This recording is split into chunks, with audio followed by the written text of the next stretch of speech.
Once again we step back in time to when the first bridge over the Widbrook stream was built. Somewhere in around 1900. I don't have the exact date, but as you can see from the photograph, the bridge is quite a new construction.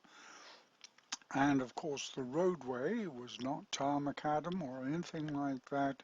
It was just a gravel road. And you will also see there's no fence on either side of the road at that time. As I mentioned before, that fence work was put in by Hardings in Cookham Rise. And of course the western section of the concrete that you can see here was also extended.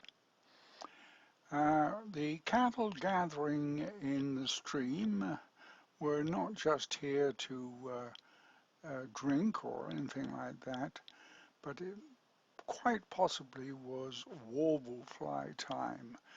And the warble fly would attack the cow's legs just above the hock and lay their eggs, and then the grubs would then creep underneath the skin and finally mature on the shoulders of the animal, where they would pop out and fall to the ground, and the cycle would then go on again of the warble fly. Of course that has been fairly well eradicated, but in the days when warble fly was attacking, you would see the cattle dash madly trying to get rid of them, and their tails would go almost vertical into the air, which was a sign that warble fly were on the prowl.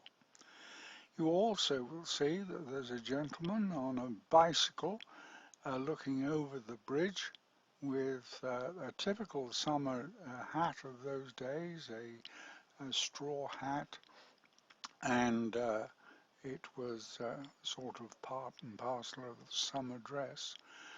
On the extreme right you will see the General Post Office telegraph pole. The cross beams are rather narrow in the photo because they were widened to take more wires, would you believe, over the period of time.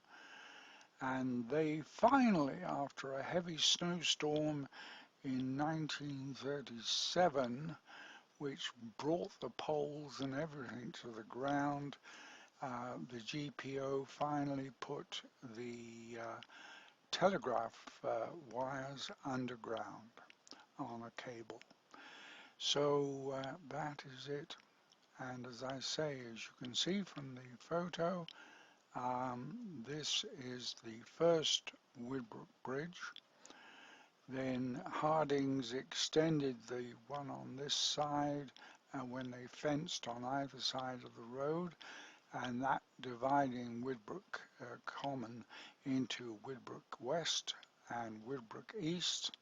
Widbrook East, of course, was rented by another branch of the Hatch family at Sheep House Farm, where they used to bring their milking herd up during the summer after afternoon milking, and they would graze overnight and then go back for early morning milking to Sheep House.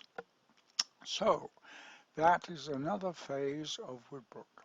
There is a little more to come, so keep on a good lookout. Bye for now.